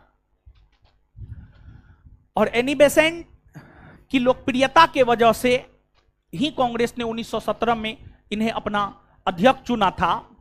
और जब एनी बेसेंट की गिरफ्तारी हुई थी तो एनी बेसेंट की विचारधारा को मानने वाले एक बहुत बड़े नेता थे सुब्रमण्यम अय्यर को पता चला कि एनी बेसेंट गिरफ्तार हो गई है। तो उनकी गिरफ्तारी के विरोध में सुब्रमण्यम अय्यर ने नाइटहुड की उपाधि, अंग्रेजों ने सुब्रमण्यम अय्यर को सर और नाइटहुड की उपाधि दिया था। जैसे अंग्रेज जो है अलग अलग लोगों को अलग अलग उपाधि दिया करता था। जैसे अंग्रेजों ने महात्मा गांधी को केसर ए हिंद की उपाधि, फिर जो है रविन्द्रनाथ टैगोर को सर और नाइटहुड की उपाधि, सुब्रमण्यम अय्यर को सर और नाइटहुड की उपाधि, जमनालाल बजाज को राय बहादुर की उपाधि। तो अलग अलग उपाधि अंग्रेजों के द्वारा अलग अलग भारतीयों को दिया गया था, जिसमें सुब्रमण्यम अय्यर को अंग्रेजों ने सर और नाइटहुड की उपाधि दी थी। और सुब्रमण्यम अय्यर एनी बेसेंट से काफी प्रभावित था और एनी बेसेंट के गिरफ्तारी के विरोध में जाकर के सुब्रमण्यम अय्यर ने सर और नाइटहुड की उपाधि वापस लौटा दी। कुछ ही दिनों बाद एनी बेसेंट को जेल से रिहा भी कर दिया गया। और अब देखिए हुआ क्या, 1917 में क्या हुआ। देखिए 1917 में मॉन्टेग्यू घोषणा आया, या 1917 में अगस्त घोषणा आया। 1917 में अगस्त 1917 में मॉन्टेग्यू घोषणा या अगस्त घोषणा आया। मॉन्टेग्यू घोषणा या अगस्त घोषणा अगस्त 1917 में आया। जो अगस्त घोषणा या मॉन्टेग्यू घोषणा आया, इस घोषणा में यह कहा गया था, ब्रिटेन की सरकार धीरे धीरे भारत में उत्तरदायी सरकार का निर्माण करने की ओर अग्रसर हो रहा है। मतलब अब धीरे धीरे भारत को स्वशासन दिया जाएगा, कहने का मतलब यह है। तो अगस्त घोषणा में जब यह बात कही गई कि धीरे धीरे भारत में उत्तरदायी सरकार का गठन किया जाएगा, तो एनी बेसेंट को लगा कि स्वशासन या स्वराज प्राप्ति को लेकर के हम आंदोलन कर रहे थे, और अंग्रेज तो अब कह ही रहा है कि धीरे धीरे भारत में जो है स्वशासन या स्वराज की प्राप्ति हेतु जो है उत्तरदायी सरकार का गठन किया जाएगा। तो इसी वजह से, इसी अगस्त घोषणा की वजह से एनी बेसेंट अपने आप को होम रूल लीग आंदोलन से अलग कर ली। एनी बेसेंट अपने आप को होम रूल लीग आंदोलन से अलग कर ली। अगस्त घोषणा के वजह से एनी बेसेंट अपने आप को होम रूल लीग आंदोलन से अलग कर ली। तो एनी बेसेंट अलग हो गई। अब बाल गंगाधर तिलक बच गए। बाल गंगाधर तिलक पर वैलेंटाइन सिरोल ने भारतीय अशांति का जनक होने का आरोप लगाया था, जिस वजह से बाल गंगाधर तिलक ने वैलेंटाइन सिरोल पर केस किया था। और उस केस की पैरवी में ही बाल गंगाधर तिलक 1918 ईस्वी में चले गए लंदन। तो देखिए, अगस्त घोषणा के वजह से एनी बेसेंट अपने आप को होम रूल लीग आंदोलन से अलग कर ली, और 1918 में सिरोल केस की पैरवी हेतु चले गए बाल गंगाधर तिलक लंदन। तो जो दोनों प्रमुख नेता थे होम रूल लीग आंदोलन के, वो एक प्रकार से कहिए तो तटस्थ हो गए, एक प्रकार से कहिए तो होम रूल लीग आंदोलन से अपने आप को अलग कर लिया। होम रूल लीग आंदोलन से अपने आप को अलग कर लिया। तो आप स्वयं सोच करके देखिए, बीजेपी को मोदी जी और अमित शाह छोड़ दे, क्या होगा बताइए? बीजेपी का कोई मतलब रहेगा? कोई मतलब नहीं रहेगा। तो वैसे ही होम रूल लीग आंदोलन के जो प्रमुख नेता थे एनी बेसेंट और श्रीमती एनी बेसेंट और बाल गंगाधर तिलक, दोनों अपने आप को होम रूल लीग आंदोलन से अलग कर लिया। तो होम रूल लीग आंदोलन तो बिना किसी परिणाम का ही खत्म हो गया। होम रूल लीग आंदोलन बिना किसी परिणाम का 1918 ईस्वी आते आते खत्म हो गया। लेकिन बाद में जाकर बाल गंगाधर तिलक में अपनी दिलचस्पी दिखाते हुए महात्मा गांधी ने 1920 ईस्वी में होम रूल लीग आंदोलन का कमान संभाला और all India home rule league का नाम बदल करके महात्मा गांधी स्वराज सभा कर दिया। स्वराज सभा कर दिया, समझ गए? यही है आपको होम रूल लीग आंदोलन। तो ये सब बात जो है आप याद रखिएगा। अब आइए, इससे पहले की चीजों को हम आपको याद करवा दिए हैं, अब इस बात को भी हम लोग याद कर लेते हैं, फिर हम लोग आगे बढ़ेंगे, ठीक है? तो आइएगा। बाल गंगाधर तिलक मांडले जेल बर्मा में कब से कब तक रहे? 1908 से 1900, और इस अवधि के दौरान ही उन्होंने गीता रहस्य नामक साहित्य की रचना की थी। गीता रहस्य। तो मांडले जेल बर्मा में रहने के क्रम में किसने गीता रहस्य लिखा? किसने लिखा है? बाल गंगाधर तिलक, समझ गए? चलिए, इसके बाद आगे बताइएगा, होम रूल लीग आंदोलन कब चला है? कब चला है? किसके नेतृत्व में? किसके नेतृत्व में? तिलक। और महाराष्ट्र में होम रूल लीग आंदोलन किसने चला? किसने चलाया? बाल गंगाधर तिलक के होम रूल लीग आंदोलन का अध्यक्ष, बाल गंगाधर तिलक के होम रूल लीग आंदोलन का अध्यक्ष आए सचिव। अच्छा, Annie Besant home rule league आंदोलन कहां चलाई? कहां चलाई थी? और एनी बेसेंट के होम रूल लीग आंदोलन का अध्यक्ष एनी बेसेंट स्वयं थी। एनी बेसेंट के होम रूल लीग आंदोलन का अध्यक्ष और सचिव और होम रूल लीग आंदोलन के दौरान जब एनी बेसेंट को गिरफ्तार कर लिया गया था तो उनकी गिरफ्तारी के विरोध में किसने सर और नाइटहुड की उपाधि वापस लौटा दी? सुब्रमण्यम अय्यर। सुब्रमण्यम अय्यर। सुब्रमण्यम। एनी बेसेंट के गिरफ्तारी के विरोध में, होम रूल लीग आंदोलन के दौरान एनी बेसेंट के गिरफ्तारी के विरोध में किसने सर और नाइटहुड की उपाधि वापस लौटा दी? सुब्रमण्यम। एनी बेसेंट ने अपने आप को किस घोषणा के वजह से होम रूल लीग आंदोलन से अलग कर लिया? अगस्त घोषणा। अगस्त। किस घोषणा के वजह से एनी बेसेंट अपने आप को होम रूल लीग आंदोलन से अलग कर लिया? अगस्त। अगस्त घोषणा की वजह से। इसके बाद आगे बताइएगा कि जो आपको ये है तिलक हैं, वे सिरोल केस की पैरवी में 1918 ईस्वी में कहां चले गए? लंदन। जिस वजह से वे भी क्या हो गए? तटस्थ हो गए, वे भी अलग हो गए। और फिर जो है खत्म न हो गया, समझ गए। और फिर जो है आपको all India home rule league का नाम बदलकर क्या रखा गया? स्वराज। वर्ष 1920 में all India home rule league का नाम बदलकर स्वराज सभा किसने रखा? किसने रखा? वर्ष 1920 ईस्वी में all India home rule league का नाम बदलकर स्वराज सभा किसने रखा? महात्मा गांधी। किसने रखा? महात्मा। क्लियर है? याद हुआ इतना? यही था, खत्म हो गया है। आगे है आपको क्या? आगे है गांधी युग। क्या है? गांधी युग। अब सबसे पहले जानेंगे गांधी जी धोती कब पहने, कब लंगोट पे आए, समझे? तो देखेंगे ये सब चीज। और सब बताइए, और सब बढ़िया है? रुकिए,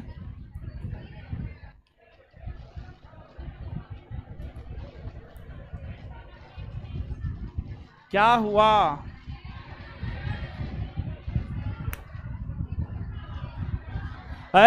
होमवर्क देंगे अब, ठीक है, होमवर्क देंगे अब। और एक बात और देखिए, हम आपको पहले भी बोले थे, आज भी बोल रहे हैं, हमारा और बिट्टू झा सर दोनों टीचर का क्लास जो है पर डे होगा। और दोनों टीचर का क्लास पर डे इसलिए रखे हैं क्योंकि पिछले बार जो है लास्ट में थोड़ा ज्यादा दबाव पड़ गया था, ठीक है? तो ज्यादा दबाव ना पड़े, समय से सब चीज खत्म हो जाए और अच्छे ढंग से सब चीज खत्म हो जाए। इसी वजह से जो है, देखिए यहां पर हम 2 बैच दे सकते थे। पिछले बार देखिए, बात समझिएगा, 3 से 5 बैच था, 5 से 7 बैच था, 2 बैच था। तो जितना हम आपसे कमाएंगे उससे 2 गुना कमाए थे, समझ गए? 3 से 5, 5 से 7। क्लियर है? लेकिन इस बार जो है 3 से 7 में सिर्फ 1 बैच रखे हैं। तो बेहतर करने के लिए, बेहतर कंटेंट देने के लिए, बेहतर क्वालिटी देने के लिए और समय से पहले सिलेबस खत्म करने के लिए, ये सब चीज को ध्यान में रखे हैं। और इसी वजह से पर डे जो है दोनों आदमी क्लास लगा रहे हैं। और साथ ही साथ जो है टोटल 4 सब्जेक्ट लेकर के हम लोग चल रहे हैं, ठीक है? टोटल 4 सब्जेक्ट लेकर के चल रहे हैं। और साथ ही साथ जो है आपको क्वेश्चन बैंक को भी आधार बनाएंगे। और फिर जो है सब चीज तो लेकर के चल ही रहे हैं, बस जरूरत है आपको पचाने का। लेकिन होगा यही कि जैसे आज पहले बिट्टू सर का क्लास हुआ, फिर मेरा हुआ। कल क्या होगा? कल पहले मेरा क्लास होगा, फिर बिट्टू झा सर का होगा। फिर परसों क्या होगा? पहले बिट्टू सर का होगा, उसके बाद मेरा होगा। तरसों पहले मेरा होगा, फिर बिट्टू झा सर का होगा। मतलब उलट पलट के होगा। और इसके पीछे रीजन ये है कि फाउंडेशन बैच है, समझे? जैसे आज बिट्टू सर का 5 से 7 में फाउंडेशन बैच है, कल मेरा है फाउंडेशन बैच 5 से 7 में, परसों फिर बिट्टू सर का है, तरसों फिर मेरा है। तो इससे तो कोई बहुत ज्यादा ये नहीं होना चाहिए। दोनों टीचर तो आपको पर डे क्लास ले ही रहा है। ये पहले बात तो कान ऐसे पकड़िए, ऐसे पकड़िए, पकड़ना तो काने है, समझ रहे हैं? तो यही होगा अल्टरनेट, दोनों टीचर का क्लास होगा। लेकिन यही होगा, एक दिन पहले बिट्टू सर का और एक दिन पहले मेरा। तो कल मेरा पहले क्लास होगा। और कल का आपका होमवर्क आप सुनिए, पहले के होमवर्क को तो आप लोग कर ही लिए हैं, नहीं किए हैं तो जाइए पुआ बना के खाइए, बोलती है नहीं किए, पीछे से बोलिए नहीं किए। ठीक है, जो भी नहीं किए हैं तो अपना करना नहीं चाहिए जी। चलिए, तो जो है होमवर्क कल का क्या है सुनिए।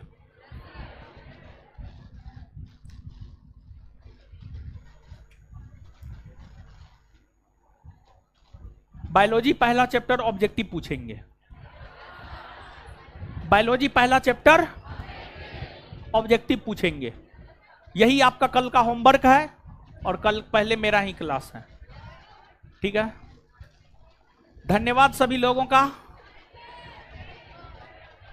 टेस्ट होगा अभी, आप लोग का टेस्ट तो बोले थे शनिवार रविवार को। डेली टेस्ट अभी होगा, डेली टेस्ट अभी होगा, हाँ डेली टेस्ट तो होगा ही अभी, हाँ? कौन टेस्ट? क्लास टेस्ट रविवार को होगा, रविवार को होगा क्लास टेस्ट, रविवार को होगा। जो आपको छुट्टी में होमवर्क दिए थे, हम तो बोले थे क्लास शुरू होने के पहले रविवार को होगा। रविवार को क्लास टेस्ट होगा, और डेली टेस्ट तो सोमवार से शुक्रवार चलता, वो तो चलेगा। निकलिए, जिनको निकलना है जल्दी निकलिए, लड़की लोग निकलिए। धन्यवाद सभी लोगों का।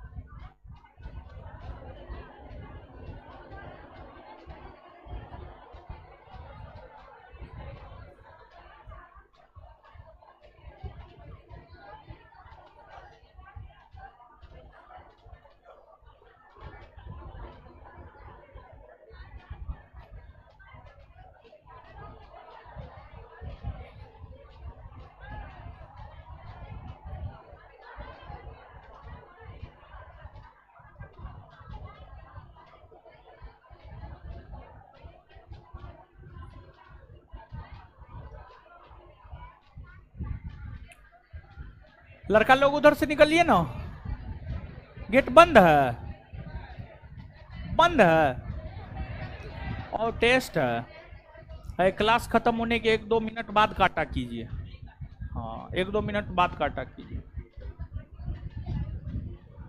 जिनको निकलना है निकल जाइए गुरुजी लोग उधर से।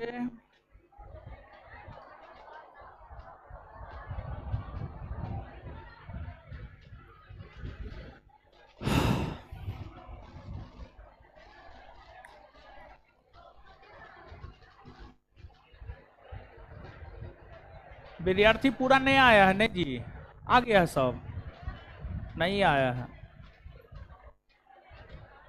इस सप्ताह में आ जाएगा सब विद्यार्थी।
निकलिए जल्दी हो।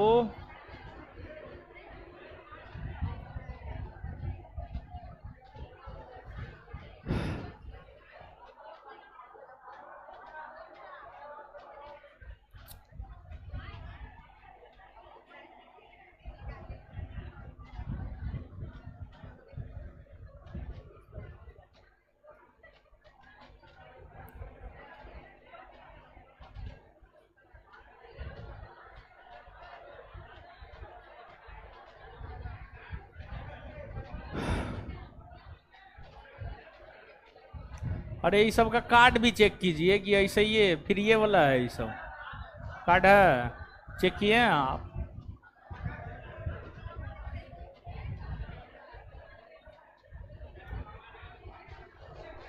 निकलिए जल्दी, जिनको निकलना है जल्दी निकलिए। जिनको निकलना निकलिए, टेस्ट देना है तो इधर आ जाइए। जिनको निकलना है जल्दी निकलिए, टेस्ट देना है, लड़की लोग इधर आइए। आराम से हड़बड़ाइए नहीं, आराम से आराम से आराम। लड़की लोग निकलिए, जिनको निकलना है निकलिए।